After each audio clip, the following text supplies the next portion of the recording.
So nakuha na natin yung unit natin kay Sir Moroccan na napaka-easy.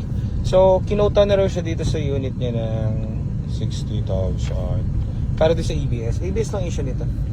So ngayon tayo na magagawa ng ABS, so it will be all good. Diba? So freshen up natin to, loob and labas. Napakaganda naman ng unit. Ngayon si Sir napakabait kasi yan, pupunta ng Morocco, pinahita niya sa atin yung boarding pass niya. Mabait daw Mark ng mga Pilipino, Mark. Oo naman, totoo naman. Especially men, sabi niya. Especially men.